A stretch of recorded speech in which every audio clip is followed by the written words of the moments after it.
Hello दोस्तों, स्वागत है आप सभी का आज के इस वीडियो में। दोस्तों आज के इस वीडियो में हम लोग बात करने वाले हैं क्लास 7 के मैथ में जो चैप्टर है पहला परमेय संख्या। ठीक है, जो परमेय संख्या में लास्ट में आपको दिया है वो है दक्षता अभ्यास। ठीक है, तो इसी को हम लोग इस वीडियो में हल करने वाले हैं। ठीक है, जैसे यहाँ पर हमने क्वेश्चन को नोट कर लिया है, तो जो आपका क्वेश्चन नंबर 1 है इसमें बहुत सारे यहाँ पर ये इस तरीके के 4 प्रश्न दिए हुए हैं। ठीक है, चारों में से सभी बहुविकल्पीय प्रश्न है, इसको हमें बताना है। ठीक है, सही इसमें से चुन करके बताना। ठीक है, तो यहाँ पर आपको क्वेश्चन दिखाई दे रहा है। अब हमें इसमें क्या कह रहा है, जो क्वेश्चन नंबर 1 का क है, इसमें कह रहा है कि किसी परमेय संख्या के समतुल्य संख्याएं होती हैं। ठीक है, एक परमेय कोई भी परमेय संख्या हो उसके जैसा ही, ठीक है, उसके जैसा ही कितनी संख्याएं हो सकती हैं। ठीक है, समतुल्य का मतलब जैसे कि यहाँ पर देखिए, इसको एग्जाम्पल लेकर समझाते हैं, इजीली आ जाएगा। जैसे यहाँ पर दिया हुआ है कि 15 बटे में या फिर 3 बटे में 15, 3 बटे में 15। ठीक, ये चीज़ दिया हुआ है। तो 3 एकरम 3 और 3 बचे 15। ठीक है, तो ये कितना आया, 3 एकरम 3 और 3 बचे 15, 1 बटे में 5 आया। ठीक है, तो अगर कहीं पर लिखा हुआ है कि 3 बटे में 15 और कहीं पर लिखा हुआ है 1 बटे में 5, तो 3 बटे 15 का 1 बटे 5 ये क्या है, ये समतुल्य है। ठीक है, मतलब कि इसका इसको जब हम काटेंगे तो ये इसी रूप में आ जाएगा, इसलिए 3 बटा 15 ये इसका क्या है, समतुल्य है। ठीक है, और ये दोनों क्या है, परमेय संख्या भी है। इसी तरीके बहुत सारा हो सकता है। ठीक है, अनंत हो सकता है। जैसे यहाँ पर अगर हम ले लेते हैं, कहीं पर 8 ले लेते हैं और यहाँ पर 16 ले लेते हैं। ठीक है, और उसके बाद से कहीं पर लिखा हुआ है 1 बटे में 2। ठीक है, तो 8 से इसको हम काट देंगे तो 1 बटे में 2 आ जाएगा। ठीक, तो ये क्या है, 8 बटे 16 क्या है, इस 1 बटा 2 का समतुल्य है, बस यही चीज़ है। ठीक है, तो इस तरीके से बहुत सारा जितना चाहे उतना हमें मिल सकता है। ठीक है, इस तरीके का समतुल्य। तो इसमें दिया ना कि किसी परमेय संख्या की समतुल्य संख्या होती हैं तो अनंत, ये आपका राइट है। ठीक है, अब यहाँ पर कह रहे हैं कि परमेय संख्या माइनस का 16 बटे में 80 का सरलतम रूप है। ठीक है, तो देखिए 16 एकम 16, 16 पचे 80, ये तो ईजिली हो जाएगा। ठीक है, मैं आपको इसको करके दिखाता हूँ, और अगर आपको ना समझ में आए कि इसको कैसे काटें। ठीक है, अगर आपको 16 का पहाड़ा याद है तब तो फटाक से काट लेंगे, लेकिन नहीं पता है तब क्या करेंगे, तो 16 को ऐसे तोड़िए 2 से, तो 2 8 16, फिर 2 से काटेंगे, 2 चौका 8, फिर 2 से काटेंगे, 2 दूना 4, फिर 2 से काटेंगे, 2 एकम 2। ठीक है, तो 16 को हमने तोड़ा था, क्या मिला, 1 2 3 4 बार हमें 2 मिला है। ठीक है, तो इस तरीके से लिखेंगे 2 गुणे 2 गुणे 2 गुणे 2, ऐसे लिख लेंगे। ठीक है, 16 को ये हमने ऊपर लिख लिया। अब नीचे 80 है, 80 को भी ऐसे तोड़ लेंगे, तो 80 को तोड़ना है, 80 को तो 2 से काटेंगे तो 40 हो जाएगा, फिर 2 से काटेंगे तो 20 हो जाएगा, फिर 2 से काटेंगे 10 हो जाएगा, फिर 2 से काटेंगे 5 हो जाएगा, फिर लास्ट में 5। ठीक है, तो इसको हम लिख सकते हैं कि 2 गुणे 2 गुणे 2, कितना बार, 4 बार है, और गुणे में 2 और गुणे में 5। ठीक है, अब देखिए 4 बार ऊपर है और 4 बार ये नीचे है। ठीक, तो ये आपका कट जाएगा, कितना, ऊपर कुछ नहीं बचा तो 1 बचा, नीचे इसमें केवल 5 बचा है, तो ये वाला 5। ठीक है, और माइनस में है तो ये वाला माइनस लग जाएगा। ठीक, अब इसमें से मैच कर लीजिएगा कौन सा इसका आंसर सही है। ठीक है, ये माइनस इस माइनस से खत्म हो जाएगा, तो ये तो नहीं है, पहला वाला में माइनस से नहीं है, ये भी नहीं है, इसमें है लेकिन यहाँ पर 2 है, तो ये तीसरा नंबर सही हो जाएगा। क्लियर हो रहा है। अब कह रहा है ग नंबर में कि परमेय संख्या माइनस का 40 बटे में 25 का सरलतम रूप है। ठीक है, तो 5 बचे 25 और 5 अठे 40, ना समझ में आए तो उसी तरीके जो हमने बताया उसी तरीके से इसको आप काट सकते हैं। ठीक है, हमें पता है, तो इसका 5 बचे 25 और 5 अठे 40, तो ये कितना आया, माइनस का 8 बटे में 5। अब इसमें कौन सा है, इसमें नहीं है, तो ये आपका नहीं होगा। यहाँ पर देखिए ये वाला है, तो ये आपका हो जाएगा, तो ये हो जाएगा। अब इसमें कह रहे हैं कि 2 असमान परमेय संख्याओं के बीच संख्याएं होती हैं। ठीक है, तो देखिए कोई भी हो, अगर परमेय संख्या 2 परमेय संख्या है तो उसके बीच में अनंत हम परमेय संख्याएं ले सकते हैं। ठीक है, किस तरीके से, देखिए इसमें जैसे यहाँ पर दिया हुआ है कि 3 बटे में 2। ठीक, और यहाँ पर अगर दे दे कि 5 बटे में 2, तो ये दोनों क्या है, परमेय संख्या। ठीक है, दोनों एक ही तो है नहीं, अलग अलग है। ठीक है, और समान पूछ रहा था तो अलग अलग है। ठीक, अब इन दोनों के बीच में हम कितने परमेय संख्या ले सकते हैं, तो जितना चाहे उतना ले सकते हैं। कैसे, देखिए इसको अगर हम काटेंगे तो 2 से अगर इसको हम काटें तो 1.5 दूना 3 होता है। ठीक है, तो 1 दशमलव में ये 5 आ जाएगा। ठीक, और इसको अगर हम काटें तो 2.5 दूना 5 होता है। ठीक है, ये 2 दशमलव में 5 आ जाएगा। ठीक, भाग कर देंगे तो इतना ही इसका भागफल दोनों का आएगा। ठीक है, अब इसमें देखिए कि 1.5 और 2.5 के बीच में हम कितना संख्या ले सकते हैं, तो जितना चाहे उतना ले सकते हैं। ठीक है, देखिए 1.5 है तो हम क्या कर सकते हैं कि इसके बीच में ही होना चाहिए, 2 से कम और 1.5 से ज़्यादा होना चाहिए, ठीक है। तो ये हो सकता है कि 0.5 ये हो गया एक, ठीक है, और 0.005 ये भी आपका हो जाएगा, ठीक है। इसी तरीके से 0.25 ये भी आपका हो जाएगा। इस तरीके से दशमलव आकर के अनंतों हम ले सकते हैं, ठीक है। हमें क्या चाहिए, हमें 1.5 और 2.5 के बीच में ही हमें लेना है, तो बीच में तमाम हो जाएगा, ठीक है। जितना चाहे उतना हो सकता है, ठीक है। तो ये बात आपको याद रखना है कि अगर कहीं पर भी दो परमेय संख्या दिया हुआ है, ठीक है, समान और समान चाहे जैसा, उनके बीच में हम अनंत एक परमेय संख्या ले सकते हैं, ठीक है। तो ये 3rd नंबर सही हो जाएगा, ठीक। क्वेश्चन पहला फाइनल हो गया। दूसरा, अब देखिए यहाँ पर हमारा क्वेश्चन नंबर है दूसरा, ठीक है। तो इसमें कहता है कि निम्नलिखित कथनों में सत्य असत्य बताना है, ठीक है। इसमें से हमें बताना है कौन सत्य है और कौन असत्य है, ठीक। तो इसमें कहते हैं कि समान परमेय संख्याओं के सरलतम रूप समान होते हैं, ठीक है। इसका क्या मतलब, इसका मतलब होता है समान परमेय संख्या, ठीक है, एक ही प्रकार का परमेय संख्या। मान लो कि यहाँ पर दिया हुआ है कि 3/15, ठीक है, और एक और इस तरीके से ये वाला आपका सत्य है, ठीक है। तो ये वाला आपका पहला ये आपका सत्य है, ठीक है। इसमें कह रहा है कि धन परमेय संख्या है, ठीक है। ये वाला जो परमेय संख्या है भिन्न है, ये धन में है, प्लस में है, ठीक है। तो देखिए इससे आपका ये खत्म हो जाएगा, तो 7/11 ये आपका धन परमेय संख्या, ये भी आपका सत्य है, ठीक। उसके बाद से कह रहा है कि प्लस का 4 और माइनस का 9 ये आपका धन परमेय संख्या है, ठीक है। तो देखिए यहाँ पर प्लस लगाइए या फिर ना लगाइए, उसमें कोई अंतर नहीं पड़ता है, ठीक है। आपके बुक में लगाया हुआ है। लेकिन अगर माइनस है और ये माइनस किसी भी कहीं भी कट नहीं रहा है, तो फिर आपका ये धन परमेय संख्या नहीं होगा, ठीक है। जैसे यहाँ पर माइनस था, यहाँ पर माइनस था, ऊपर नीचे कट गया है, लेकिन ये वाला कैसे कटेगा, नहीं कटेगा, तो ये आपका असत्य है, असत्य। यहाँ पर कह रहा है कि माइनस का ये 3 और माइनस का 11 और माइनस का 3/11 समान है, तो हाँ भिन्न में माइनस यहाँ पर रहे या फिर यहाँ पर, ठीक है, माइनस यहाँ रहे या फिर यहाँ पर, उससे कोई अंतर नहीं पड़ता है, ठीक है। ये इस तरीके से है, तो ये वाला माइनस उठा करके आप यहाँ लगा सकते हैं, यही वाला माइनस उठा करके यहाँ लगा सकते हैं, ठीक है। तो इससे कोई अंतर नहीं होता है कि ऊपर है कि नीचे है, ठीक। ये आपका समान है, ये आपका सत्य है। इसमें कह रहा है कि 1/2 और 2/4 3/2 एक ही परमेय संख्या है, ठीक है। तो देख लेते हैं, 2 से ये वाला कट जाएगा, तो ये भी आपका 1/2 आ जाएगा। 3 × 3 और 3 दूना 6, ये भी आपका 1/2 आ जाएगा। तो 1/2 1/2 और 1/2, तो हाँ ये सत्य है, ये एक ही परमेय संख्या है। अब यहाँ पर अगला है कि 1/3, ठीक है, 2/6 और 3/9, ठीक है, सभी माइनस में है, तो माइनस से माइनस ये वाला आपका खत्म हो जाएगा, ठीक है, ये वाला। अब कह रहा है कि विभिन्न परमेय संख्याएं हैं, ठीक है, ये सभी क्या है, विभिन्न परमेय संख्या है। तो काट करके देख लेते हैं क्या विभिन्न है, मतलब कि अलग अलग परमेय संख्या है। 1/3 है, 2 × 2 2 3 है 6, 1/3 ये भी आ गया, 3 × 3 3 3 9, 1/3 ये भी आ गया। तो ये तो सब एक ही आ रहा है, तो ये विभिन्न परमेय संख्या नहीं है, ठीक है। तो ये आपका असत्य हो जाएगा, असत्य। यहाँ कह रहा है कि माइनस का 4/-5 और 4/5 समान परमेय संख्याएं हैं। तो देखिए इससे आपका ये खत्म हो जाएगा, तो 4/5 ये भी, 4/5 ये भी, ठीक है, ये भी प्लस में, ये भी प्लस में है, तो समान परमेय संख्या है, तो हाँ ये सत्य है, ये आपका सत्य है, ये समान परमेय संख्या है। यहाँ पर आ जाइए, कह रहे कि सभी पूर्णांक परमेय संख्या होता है। अब आपको जब पूर्णांक नहीं पता रहेगा तो फिर आप कैसे समझ पाएंगे कि परमेय संख्या क्या होता है। देखिए परमेय संख्या वो संख्या जिसको हम P/Q मतलब बटे के रूप में लिख सकते हैं, ठीक है। अगर कहीं पर लिखा हुआ है 0, ठीक, बटे में 1 लगा दिए, ये आपका ऊपर वाला हो गया P, नीचे वाला हो गया Q, इसको हम भिन्न के रूप में, 0 को हम भिन्न के रूप में लिख सकते हैं। ये नीचे वाला कभी भी Q कभी भी 0 नहीं होना चाहिए, ठीक है, बस ये एक ही कंडीशन है परमेय संख्या के लिए, ठीक है। हालांकि परमेय संख्या पहचानने के लिए बहुत सारा इसमें नियम है, ठीक। एक नियम जो यहाँ पर यूज होगा वो यही है कि जिसको हम भिन्न के रूप में लिख सकते हैं और नीचे वाला कभी भी 0 ना हो, वो आपका परमेय संख्या होता है, ठीक है। इसलिए 0 भी एक परमेय संख्या है, ये बात हमेशा याद रखिएगा। अब रही बात पूर्णांक की, इसमें कह रहा है कि सभी के सभी जो पूर्णांक होते हैं ये परमेय संख्या होते हैं। तो सबसे पहला चीज़ कि पूर्णांक क्या होता है, ये बात आपको पता होना चाहिए, ठीक है। तो इसमें देखिए पूर्णांक आपका ये 2 और 4, कोई चीज़ अगर माइनस से मान लेते तो माइनस का 20, कुछ ठीक है, कि चाहे जितना गिनती हो, ठीक है।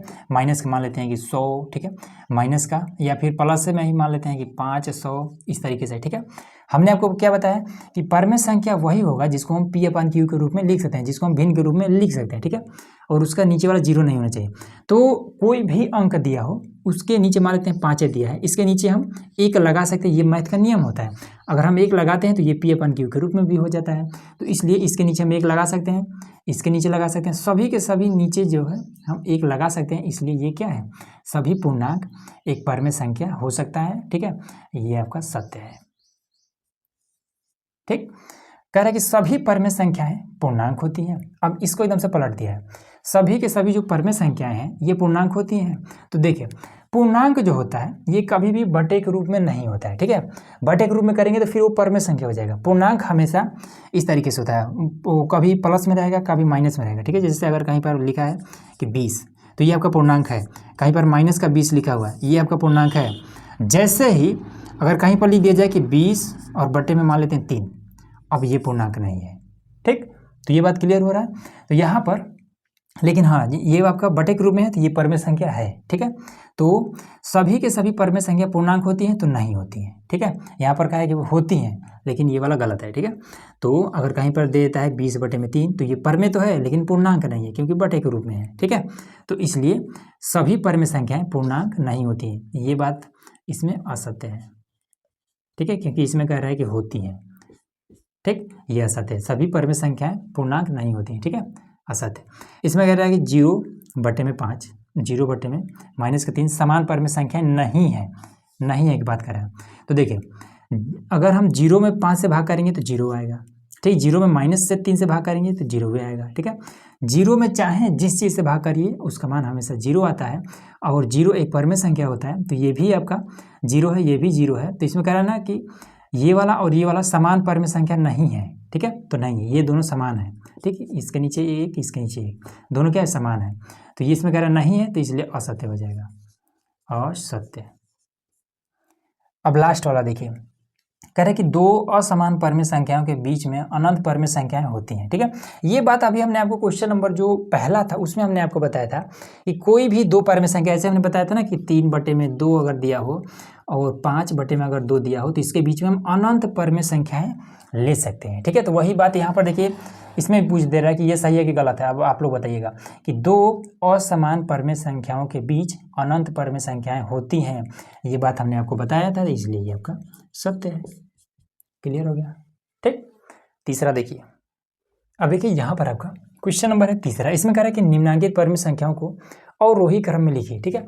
सबसे पहला चीज कि अवरोही क्रम, ये बात आपको पता होना चाहिए, ठीक है। अवरोही क्रम का मतलब होता है कि घटते क्रम में, ठीक है। कोई चीज बहुत बड़ा है वो अब घट रहा है, ठीक है। तो घटते क्रम में, घटते क्रम का क्या मतलब होता है, जैसे यहाँ पर दिया हुआ है 2, 5, 7, 3, 1, इस तरीके से दिया हुआ है, ठीक है। अब इसको हमें क्या करना है, अवरोही क्रम में लिखना है।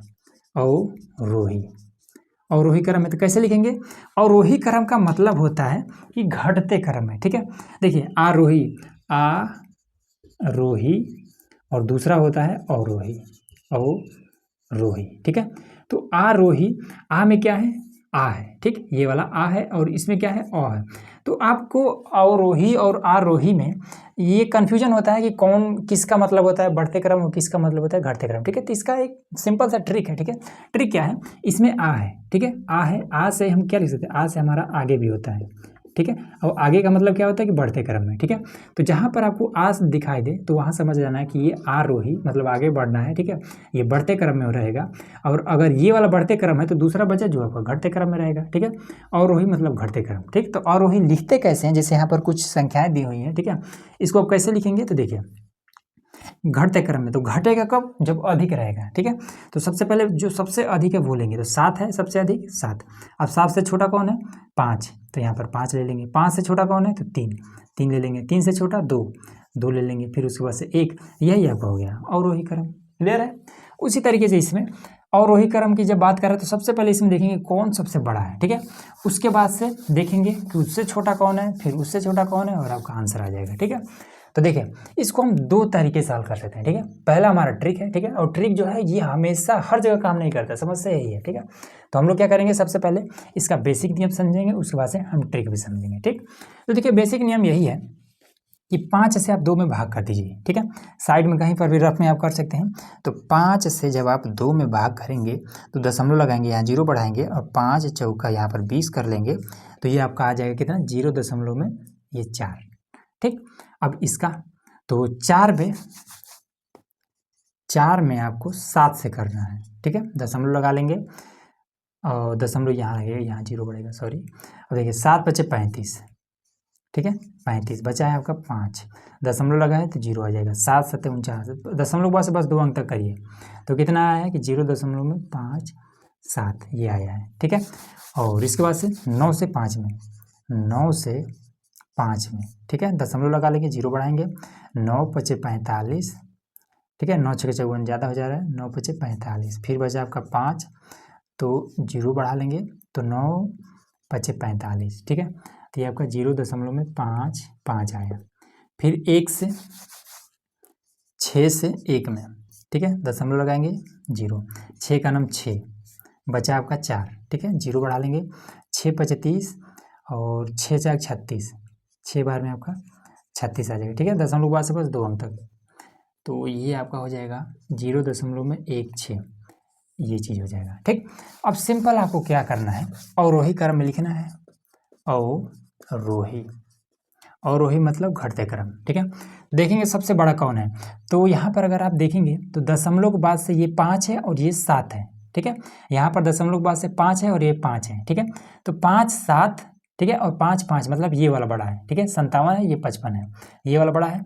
तो इसके आगे कौन है, ये वाला है, 4 और 4/7 है, 4/7, ये चीज़ हो जाएगा, ठीक है। अभी हम आपको इसका ट्रिक भी बताएंगे, ठीक है। अब इससे छोटा कौन है, तो ये वाला 55, ठीक है, 55 के ऊपर क्या है, ये आपका 5/9 है, ठीक है। जब मामला दशमलव का हो तो इसको 55 नहीं बोलते हैं, ठीक है, इसको एक अंक पढ़ते हैं कि 0.55 ऐसे पढ़ेंगे, ठीक है, वो तो हम आपको समझाने के लिए कह दे रहे हैं।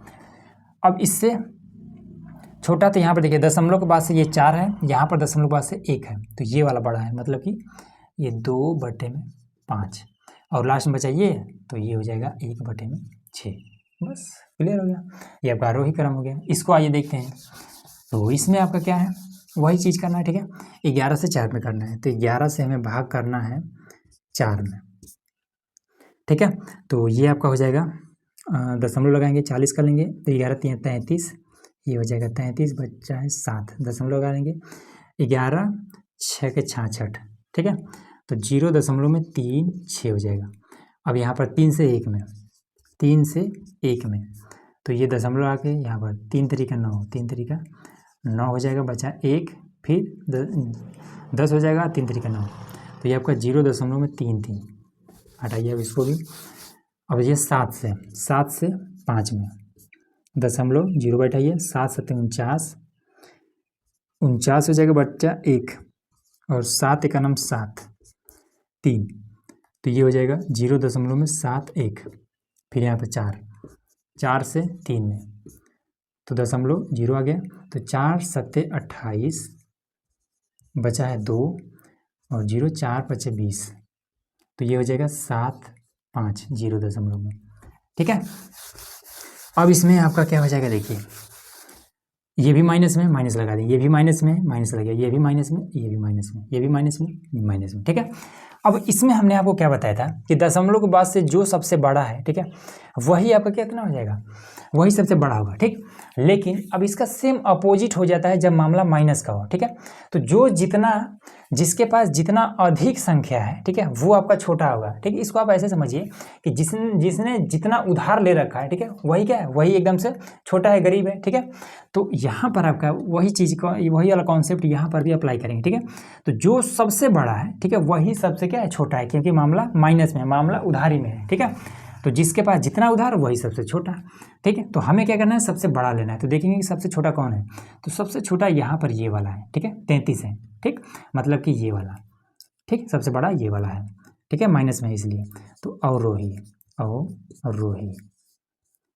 तो 1/-3, ठीक है। ये माइनस वाला में आपको एकदम से ध्यान में रखना है, ठीक है, नहीं तो फिर मामला गड़बड़ हो जाएगा। फिर इसके बाद से कौन है, 36 वाला, ये वाला, तो ये माइनस का ये 4/11, फिर उसके बाद से कौन है, 71, ठीक है, तो ये माइनस का ये 5/7, उसके बाद से ये वाला है, तो ये 3/4 माइनस का, ठीक। तो ये तो हमारा हो गया एकदम से बेसिक नियम, ठीक है, जो इसका नियम है वो वाला हो गया, ठीक है। अब बात आती है इसका ट्रिक का, ठीक है, ट्रिक कैसे करेगा काम, तो देखिए ट्रिक है इसमें ये वाला, ठीक है, 7 का, ठीक है, 7 का गुणा इसके अंश से करेंगे, ऊपर से, ठीक है, तिरछा गुणा करना है, तो 7 का गुणा 2 से करेंगे तो कितना हो जाएगा, 7 दूना 14, 14 हुआ, 5 चौका 20, ये 20 हो गया, 14 बढ़ा है कि 20, तो आप कहेंगे कि 20, मतलब कि ये वाला, अब इस 14 और 20 का कहानी खत्म, ये वाला बड़ा है, ठीक है, इन दोनों में ये वाला बड़ा है, ठीक है। अब वही काम इसमें भी, 6 × 5 = 30, 9 × 1 = 9, ठीक है, ये आपका 30 आ रहा है और ये वाला 9 आ रहा है, तो कौन बड़ा है, ये बड़ा है, ये बड़ा है, ठीक है। तो चारों में से हमें पता चल गया कि 2 सबसे बड़े बड़े हैं, ठीक है। अब पता कर लेंगे कि इन दोनों में कौन बड़ा है, तो 9 × 4 = 36, ये 36 आ रहा है, ठीक है, और 7 × 5 = 35, ये वाला 35 आ रहा है, ये 36 आ रहा है, ये 35 आ रहा है, मतलब क्या है कि ये वाला बड़ा है, ठीक है, 36 वाला। तो सिंपल यहाँ पर लिख लीजिए, तो ये हमारा डायरेक्ट है ये वाला कि 4/7, ठीक है। और उसके बाद से ये वाला, ठीक है, क्योंकि चारों में से ये वाला 2 सबसे बड़े मिले थे और 2 सबसे बड़े में से हमें पता चला कि ये वाला सबसे एकदम से बड़ा है। अगर ये एकदम से बड़ा है तो उससे थोड़ा सा छोटा ये है, तो लिख देंगे कि 5/9, ठीक। अब बात आती है कि ये बड़ा है कि ये बड़ा है, तो सेम वही वाला काम कर लीजिए। तो 6 × 2 = 12, ठीक है, इन दोनों में देखना है ना, तो 6 का इसके ऊपर वाला से 6 × 2 = 12, ठीक है, और 5 × 1 = 5, तो 12 बड़ा या 5, तो 12, तो ये वाला, तो यहाँ पर आपका 2/5 हो जाएगा। और उसके बाद से बचा लास्ट में ये, तो इसको उतार दीजिए, 1/6। अब देखिए ये वाला आंसर और ये वाला आंसर दोनों सेम ही है, ठीक। अब देखिए यहाँ पर 2 क्वेश्चन बचा था, उसको हमने यहाँ पर नोट कर लिया, ठीक है। तो इसको भी ट्रिक से कर देते हैं, ठीक है, क्योंकि भाग करने वाला है, भाग तो आप करिए लेंगे, ठीक। तो देखिए इसमें भी, तो 12 × 5 = 60, ठीक है, ये आपका हो रहा है 60, ठीक है, और 7 × 9 = 63, ये हो जा रहा है 63, ठीक है। तो 60 और 63 में बड़ा तो 63 है, लेकिन मामला माइनस का है, ठीक है, तो इसलिए ये वाला बड़ा हो जाएगा, ठीक है। अब इसको मिटा दीजिए, ये बड़ा है, ठीक। अब वही काम इसमें, तो 7 × 21 = 21 और 18 × 2 = 36, ये तो वैसे ही लग रहा है कि ये वाला बड़ा है, ठीक है, माइनस में है तो जो छोटा है वही सबसे बड़ा है, तो ये वाला बड़ा है, ठीक। अब इन दोनों में हमें और वही क्रम में लिखना है ना, तो इन दोनों में कौन बड़ा है, 18 × 5 = 90, ठीक है, 18 × 5 = 90, ये 90 आ रहा है, और 9 7 × 9 = 63, ये वाला, ठीक है, 9 7 = 63, ये 90 आ रहा था, ये 63 आ रहा है, मतलब कि ये वाला सबसे बड़ा है, ठीक है, ये छोटा आ रहा है तो ये वाला सबसे बड़ा है, तो 7/18 माइनस का, उसके बाद से ये वाला 5/-9, ठीक। अब मामला 8 का है इन दोनों में, तो देखिए 3 7 21 और 12 दूना 24, ठीक है, 3 7 21 12 दूना 24, तो ये वाला 24 आ रहा है, ये वाला 21 आ रहा है, तो ये वाला है माइनस का 7 बटे में आपका हो जाएगा 12, फिर माइनस का 2 बटे में हो जाएगा 3। क्लियर हुआ? इसमें देख लेते हैं, तो 12 3 36, 4 5 20, ठीक है, 12 3 36 आ रहा है ये वाला, और ये वाला 4 5 20 से आ रहा है, तो ये वाला बड़ा है, कौन वाला, ये वाला, ठीक। अब इसमें देखिए 24 7 तो कितना हो जाएगा ये वाला, तो 7 चौका 28 का 8 और 7 दूना 14 और 2 16 हो जाएगा, फिर 16 9 144, ये तो वैसे ही लग रहा है, ये वाला आपका बड़ा है, ठीक है। इन दोनों में ये वाला बड़ा है, ठीक। अब चेक कर लेते हैं कि ये और ये इन दोनों में कौन बड़ा है, तो देखिए ये कितना हो जाएगा, तो 5 24 25, ठीक है, तो इसको गुणा कर लेते हैं, ठीक है, इसका गुणा करेंगे, ठीक है, तो 5 से 24 में तो कितना हो जाएगा, 5 चौका 20, 5 दूना 10, 2 12, ठीक है। अब इसका गुणा इसमें, तो 12 9 108, 108, ठीक है, तो कौन बड़ा है, तो ये वाला बड़ा है, ठीक। तो इन दोनों में भी यही वाला बड़ा है, ठीक है। तो सबसे बड़ा है माइनस का 9 बटे में आपका 24, उसके बाद से ये वाला 5 बटे में 12 माइनस का, ठीक है। अब बचा है कौन सा, ये दोनों, ठीक है, तो 16 3 48 और 7 चौका 28, ठीक है, तो 28 इसका आ रहा है, तो ये बड़ा है, माइनस का ये 7 बटे में आपका 16 हो जाएगा, ये बचा है माइनस का 3 बटे में 4, ये आपका पूरा आंसर इस तरीके से कंप्लीट, ठीक है। तो क्लास 7 का जो चैप्टर है पहला वो पूरा हमने कंप्लीट करा दिया, ठीक है, दक्षता अभ्यास वगैरह सब कुछ हल करा दिया, ठीक है। तो चलिए मिलते हैं अब इसका जो अगला पार्ट है, ठीक है, अगला जो चैप्टर है उसमें हम लोग मिलते हैं, ठीक है। तो उसके लिए चैनल को सब्सक्राइब कर लीजिएगा।